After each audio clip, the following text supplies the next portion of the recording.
Hi hello friends, എല്ലാ കൂട്ടുകാർക്കും നമ്മുടെ നാളത്തെ പ്രൊമോ റിവ്യൂയിലേക്ക് സ്വാഗതം കേട്ടോ.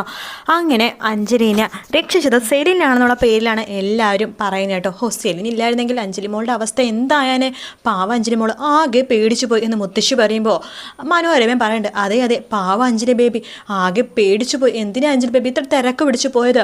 ഹോസ്പിറ്റലിൽ പോകണമെങ്കിൽ ഞാനോ അല്ലെങ്കിൽ അമ്മയോ ആരെങ്കിലുമൊക്കെ വരുമായിരുന്നല്ലോ എന്ന് പറയാണ്. ആ സമയത്ത് ഇപ്പം സെലിൻ വന്നില്ലായിരുന്നെങ്കിൽ എന്താകുമായിരുന്ന അവസ്ഥ? അവളെയും കൂട്ടാതാണ് നീ പോയത്. പിന്നെ എന്തിനാ അങ്ങനത്തെ ഒരു ഹോം നേഴ്സിനോട് വെച്ചേക്കണത്?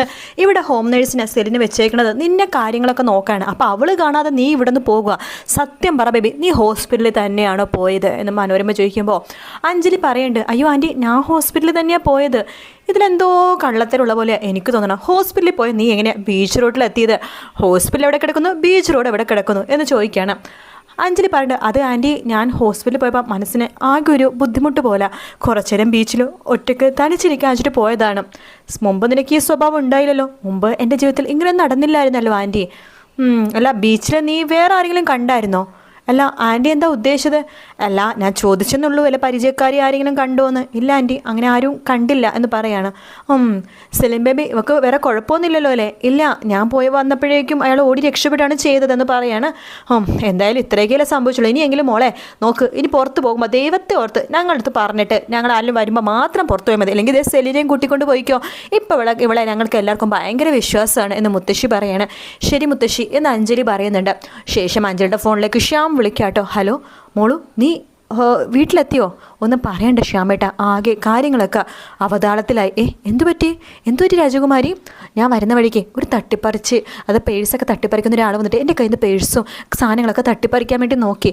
എനിക്ക് എന്ത് ചെയ്യണമെന്ന് അറിയില്ല. ആ വളവ് തിരിഞ്ഞപ്പോൾ അയ്യോ, എന്നിട്ട് നിനക്ക് എന്നെ വിളിച്ചുകൂടായിരുന്നോ? എൻ്റെ ശ്യാമേട്ട, ആ പേഴ്സിലല്ലേ ഫോൺ ഇരിക്കണത്.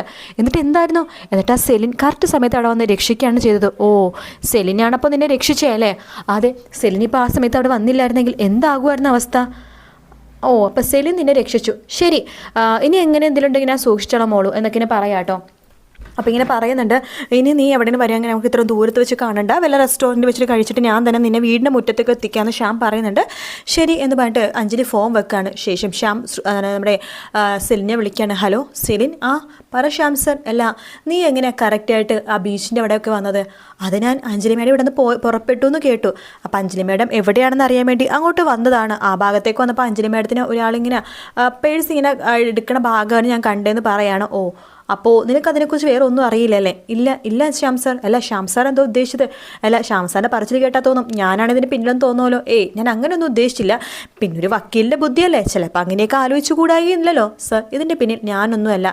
സാറിന് സംശയം ഉണ്ടെങ്കിൽ അഞ്ജലി മേഡത്തിനോട് ചോദിച്ചു നോക്ക് എന്ന് പറയണം. ശരി, ഞാൻ പറഞ്ഞ കാര്യങ്ങൾ നീ എത്രയും പെട്ടെന്ന് ചെയ്യണം. ശരി ശ്യാം സാർ എന്ന് പറഞ്ഞിട്ട് ഫോം വെക്കാണ് സെലിൻ മനസ്സിൽ വിചാരിക്കുകയാണ്, എന്തായാലും എത്രയും പെട്ടെന്ന് ഈ വിവരം അശ്വിൻ സാറിനെ അറിയിച്ചേ പറ്റൂ എന്ന് വിചാരിക്കുന്ന സെലിൻ വേഗം തന്നെ അശ്വിൻ്റെ ഫോണിലേക്ക് വിളിക്കാട്ടോ. Hello Ashwin sir. പറ സെലിൻ. അതെ, ഇവിടെ വലിയൊരു പ്രശ്നം നടന്നു സാർ. പ്രശ്നമോ? എന്ത് പ്രശ്നം? അഞ്ജലി മേഡം ആരോടും പറയാതെ കണ്ണ് വെട്ടിച്ച് ഹോസ്പിറ്റലിലേക്കാണെന്ന് പറഞ്ഞു പോയി. വരുന്ന വഴിക്ക് അഞ്ജലി മേഡത്തിന് ഏതോ തട്ടിപ്പറിപ്പുകാരനോ പിടിച്ചുപറിക്കാരനോ ബാഗോ ഒക്കെ എന്തോ എടുക്കാൻ വേണ്ടി നോക്കി. ഒന്നും പറയണ്ട. അയ്യോ, അങ്ങനെയൊക്കെ സംഭവിച്ചോ? അതേന്നേ, ഞാൻ ഇപ്പം തന്നെ വരാം എന്ന് പറഞ്ഞിട്ട് അശ്വിൻ വേഗം തന്നെ വീട്ടിലേക്ക് പോവുകയാണ്.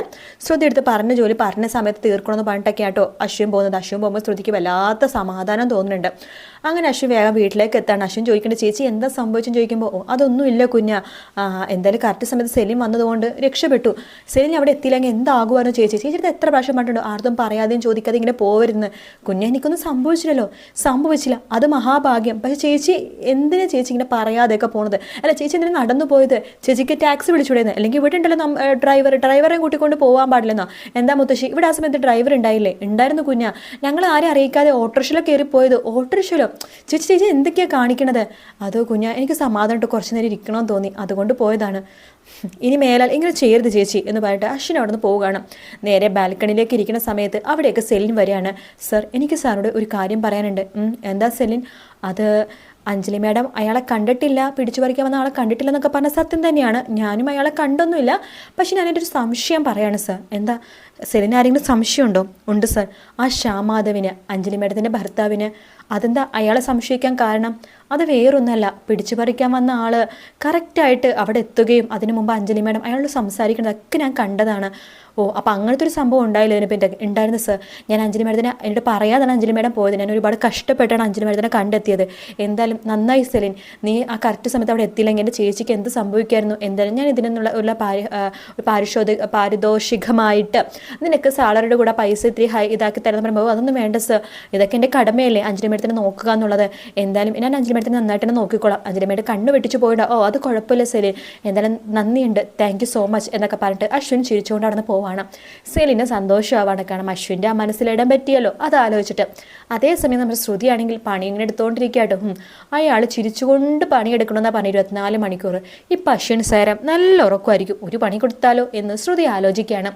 എന്തായാലും ഒന്ന് വിളിച്ചു നോക്കാം എന്ന് പറഞ്ഞിട്ട് വേഗം തന്നെ ശ്രുതി, സമയം ഒത്തിരി രാത്രിയായിട്ടോ, അശ്വിൻ നല്ല ഉറക്കമാണ്. ആ സമയത്ത് അശ്വിൻ്റെ മൊബൈലിലേക്ക് വിളിക്കുകയാണ്. അശ്വിൻ, ഓ അത് ആരാ ഈ സമയത്ത്? ഫോൺ എടുക്കുന്നുണ്ട്. ഹലോ സാർ, ഞാനാണ് സാർ, ശ്രുതികുമാരി ലക്ഷ്മി, സാറിൻ്റെ ഭാര്യ.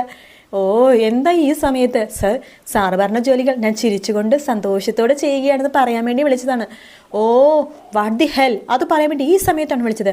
സർ, എനിക്ക് 24 hours ഡ്യൂട്ടി ആണല്ലോ, അപ്പോൾ ഡ്യൂട്ടി കറക്റ്റായിട്ട് ചെയ്യണമെന്ന് സാറിനെ അറിയിക്കണ്ടേ സർ? നോക്ക്, ഈ സമയത്ത് എന്നെ വിളിച്ച് ശല്യപ്പെടുത്തണ്ട, നാളെ രാവിലെ ആവട്ടെ. സർ, ഞാനെന്നാലും പണിയെടുക്കുന്ന കാര്യങ്ങളൊക്കെ സാറിനെ അറിയിക്കണമല്ലോ. വെക്ക് ഫോൺ എന്ന് പറഞ്ഞിട്ട് അശ്വിൻ ഫോൺ വെക്കാണ്. ശ്രുതി മനസ്സിൽ വിചാരിക്കണം, എന്തായാലും അയാളുടെ ഉറക്കമൊന്നും നഷ്ടപ്പെട്ടല്ലോ, അത് മതി, ശ്രുതികുമാരി ലക്ഷ്മി എടുത്താണ് കളി, നാളെ ആവട്ടെ എന്നൊക്കെ വിചാരിക്കുകയാണ്. അങ്ങനെ പിറ്റേ ദിവസം അശ്വിൻ വീണ്ടും വീട്ടിലേക്ക് വരുവാണ്. എന്തായി ശ്രുതി, പറഞ്ഞ ജോലിയൊക്കെ തീർത്തല്ലോ അല്ലേ? എല്ലാം ചെയ്തു സർ. എവിടെ നിന്റെ മുഖത്ത്, എവിടെ എന്തെവിടെയെന്ന്? അല്ല, നിന്റെ മുഖത്ത് ആ ചിരി എവിടെയെന്ന്? ഞാൻ പറഞ്ഞിട്ടില്ലേ ചിരിച്ചുകൊണ്ട് സംസാരിക്കണമെന്ന്? ചിരിച്ചല്ലോ സർ എന്ന് പറയാണ്. ആ ശരി, അപ്പോൾ 24 മണിക്കൂർ അവൻ ഇനിയും സമയമുണ്ട്. അപ്പോൾ ഞാൻ പറഞ്ഞ ജോലികളൊക്കെ നീ കറക്റ്റായിട്ട് ചെയ്താൽ മാത്രമേ ആ പൈസ ഞാൻ നിനക്ക് തരുള്ളൂ, കേട്ടല്ലോ? സർ, ഞാൻ സന്തോഷത്തോടു കൂടി തന്നെയാണ് സർ ചെയ്യണത്. സാറിന് എന്തൊക്കെ ആവശ്യം എന്താണെങ്കിലും പറഞ്ഞോളൂ, ഞാൻ എല്ലാം ചെയ്യാം. എന്തായാലും ഇപ്പോൾ ഒന്നും വേണ്ട, നീ ഒരു കാര്യം ചെയ്യും, എനിക്ക് നല്ല കടുപ്പത്തിൽ ഒരു ചായ ഇട്ടിട്ട് വാ എന്ന് പറയാണ്. അമ്മായി അശ്വിൻ സാറിൻ്റെ ഒരു ചായ ഇട്ട് വാ എന്ന് പറയുമ്പോഴേക്കും അശ്വിൻ ശ്രുതിയുടെ മുഖത്തേക്ക് നോക്കുകയാണ്. എന്താ സർ? നിൻ്റെ അടുത്ത് ചിരിച്ചുകൊണ്ട് പോയി ചായ ഇടാൻ ഞാൻ നിന്നോടല്ലേ പറഞ്ഞത്, അമ്മായിയുടെ അടുത്താണോ പറഞ്ഞത്? അപ്പോഴേക്കും അമ്മായി അങ്ങോട്ട് വരുന്നുണ്ട്. എന്താ അശ്വിൻ മോനെ?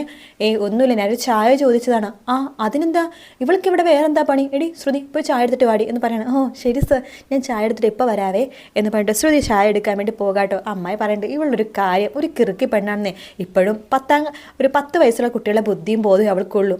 അതൊക്കെ അമ്മായിയുടെ തോന്നില്ല, ചെറിയ കയ്യിലിരിപ്പൊക്കെ കയ്യിലുണ്ട് എന്ന് പറയുമ്പോൾ അമ്മായി ചിരിക്കുകയാണ്. അല്ല അശ്വിൻ മോൻ എന്നിവിടെ ഉണ്ടാകോ? നോക്കട്ടെ അമ്മായി എന്ന് പറയാണ്. അശ്വമോനുണ്ടെങ്കിൽ നമുക്ക് ഭയങ്കര സന്തോഷമാവും. ഓ അതൊരു ബുദ്ധിമുട്ടാവില്ലേ? എന്ത് ബുദ്ധിമുട്ട്? അശ്വമോനുള്ളത് നമുക്കൊരു ആശ്വാസമാണ്. കാരണം നിങ്ങളെങ്കിലും ഇവിടെ വരുന്നുണ്ടല്ലോ. പ്രീതിയും ആകാശം വന്ന് വിരുന്നിനെ വന്നാണ്, അത് കഴിഞ്ഞിട്ട് ഇവിടെ വന്നിട്ടേ ഇല്ല. അശ്വിൻ മോനും ശ്രുതിയും ഇടക്കെങ്കിലും വരുന്നുണ്ടല്ലോ, അതെന്നെ വലിയ ആശ്വാസമാണ്. എനിക്ക് മാത്രമല്ല കേട്ടോ, പ്രേമികളെടുത്തേക്കും അശോകേട്ടനൊക്കെ വല്ലാത്തൊരു സന്തോഷമാണെന്ന് പറയാണ്. അശ്വിനും അത് കേൾക്കുമ്പോൾ വല്ലാത്ത സന്തോഷം തോന്നുന്നു കേട്ടോ. അപ്പോൾ നാളത്തെ എപ്പിസോഡിൽ ഇത്രയൊക്കെ തന്നെ കാണിക്കുന്നുള്ളൂ. അപ്പോൾ വീഡിയോ ഇഷ്ടപ്പെടുകയാണെങ്കിൽ ലൈക്ക് ചെയ്യാനും സബ്സ്ക്രൈബ് ചെയ്യാനും കമൻറ്റ് ചെയ്യാനും മറക്കല്ലേ കേട്ടോ. മറ്റൊരു വീഡിയോ ആയിട്ട് വീണ്ടും കാണാം friends. Take care, bye bye.